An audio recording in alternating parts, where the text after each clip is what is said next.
महाभारत के अनुशासन पर्व 106/65 पर वेद व्यास ने लिखा है, नास्ति वेदात परम शास्त्रम नास्ति मात्र शमो गुरु न धर्मात् परमो लाभ अस्तपो न नशनात् परम।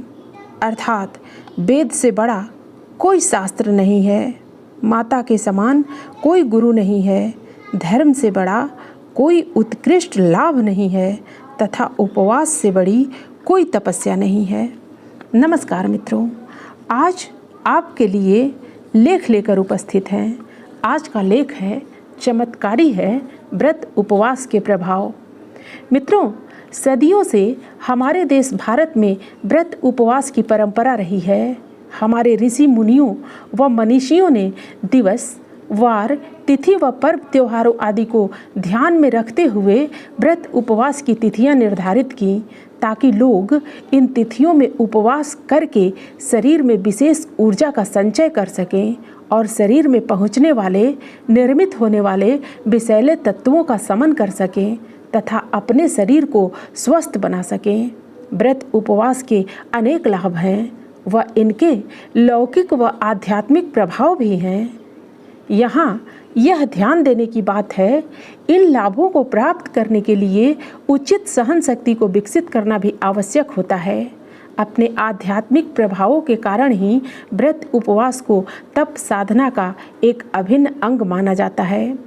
वैसे तो बहुत सारे व्रत उपवास हैं जो लौकिक कामनाओं की पूर्ति के लिए किए जाते हैं, लेकिन यदि इन व्रत उपवासों के साथ निष्काम निर्मल भावना जुड़ी हो तो इनका आध्यात्मिक लाभ भी व्यक्ति को मिलता है। व्रत और उपवास समान माने जाते हैं, लेकिन इनमें थोड़ी भिन्नता भी है। व्रत में संकल्प के साथ नियमावली होती है। हर व्रत के अलग नियम होते हैं, विधि निषेध की प्रक्रियाएं होती हैं, उनका पालन करना इसमें जरूरी होता है। लेकिन उपवास में बस अन्न का त्याग होता है, परमात्मा का चिंतन होता है, यानी परमात्मा के समीप वास होता है। व्रत की तरह इसमें कुछ कठोर नियमावली नहीं होती, इसलिए उपवास व्रत नहीं होता, लेकिन व्रत उपवास की तरह हो सकता है।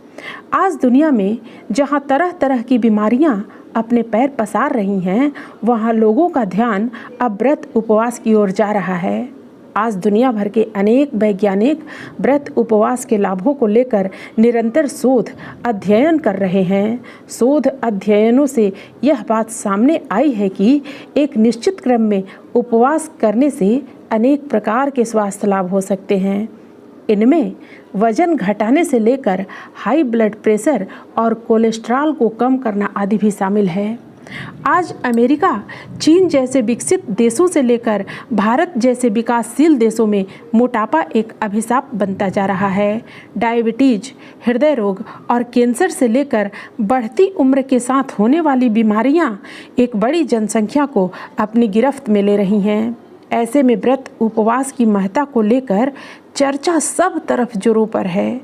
अमेरिका स्थित नेशनल इंस्टीट्यूट ऑफ एजिंग की न्यूरोसाइंस लेबोरेटरी के प्रमुख और जॉन हॉपकिंस विश्वविद्यालय में न्यूरोसाइंस के प्रोफेसर मार्क मैटसन पिछले कई वर्षों से इस विषय पर शोध कार्य कर रहे हैं और उन्होंने अभी तक यह पाया है कि उपवास करने से हृदय, मांसपेशियां, आंत और शरीर के अन्य अंग बेहतर ढंग से कार्य कर पाते हैं और इससे मस्तिष्क की कार्यशक्ति भी बढ़ती है। प्रोफेसर मार्क के अनुसार उपवास के दौरान ऊर्जा की खपत कम होने से मस्तिष्क बढ़ती उम्र के साथ तंत्रिका तंत्र, नर्वस सिस्टम से संबंधित रोगों को रोकने में सफल होता है। इससे याददाश्त बढ़ती है और व्यक्ति प्रसन्न रहता है। इससे अल्जाइमर और पार्किंसन जैसे याददाश्त संबंधी रोगों को नियंत्रित करने में भी मदद मिलती है। वर्षों से जारी अपने प्रयोगों के आधार पर प्रोफेसर मार्क इस निष्कर्ष पर पहुँचे हैं कि अगर प्रति सप्ताह 2 दिन का उपवास किया जाए तो इससे मस्तिष्क के हिप्पोकैम्पस क्षेत्र की क्षमता में सुधार आता है, जिसका मुख्य संबंध हमारी स्मृति क्षमता से है। व्रत उपवास से मस्तिष्क की कोशिकाओं में एमिलाइड प्लेक एकत्र नहीं हो पाता। यह एमिलाइड प्लेक एक प्रकार का प्रोटीन है जो अल्जाइमर के मरीजों में पाया जाता है। उनके अनुसार तंत्रिका तंत्र के सशक्त होने से व्यक्ति में अवसाद जैसी समस्याएं उत्पन्न नहीं होती। इसके साथ ही व्रत उपवास समूचे मस्तिष्कीय क्रियाकलापों पर अपना सकारात्मक प्रभाव डालते हैं। आयुर्वेद में व्रत उपवास की तरह ही लंघन एक विशिष्ट चिकित्सा पद्धति है जिसके द्वारा शरीर के विषाक्त तत्वों को कम करने और उन्हें बाहर निकालने की प्रक्रिया संपन्न होती है। लंघन का शाब्दिक अर्थ है शरीर में लघुता या हल्कापन लाना। लंघन में रोग और व्यक्ति की अवस्था के अनुसार एक निश्चित समय सीमा के लिए किसी भी प्रकार के भोजन का त्याग करना होता है। इसका उद्देश्य शरीर में चयापचय क्रिया मेटाबॉलिज्म के दौरान उत्पन्न विषाक्त तत्वों का पाचन कर अग्नि तत्व की वृद्धि करना होता है। व्रत उपवास या लंघन से मिलने वाले कुछ लाभ इस प्रकार हैं। शरीर से मलमूत्र व अपान वायु का समुचित रूप से बाहर निकलना, तरोताज़ा और ऊर्जावान महसूस करना, शरीर की सभी प्रक्रियाओं में सुधार होना, सुस्ती व थकान दूर होना, भूख प्यास व नींद का संतुलित होना, मन का शांत और प्रसन्न चित्त होना। स्वास्थ्य विशेषज्ञों का भी अब यह मानना है कि यदि व्रत उपवास ठीक तरह से किया जाए तो खुद को सेहतमंद रखने के लिए यह बहुत अच्छी प्रक्रिया है। आजकल के पैकेट बंद खाद्य पदार्थों में बहुत कुछ ऐसा मिला होता है जो शरीर में विषाक्त तत्वों के रूप में जमा हो जाता है। व्रत उपवास की प्रक्रिया से वसा की मात्रा घटती है, शर्करा नियंत्रित होती है और यकृत वृक्क जैसे शरीर के अन्य अंगों से विषैले तत्व बाहर निकलते हैं।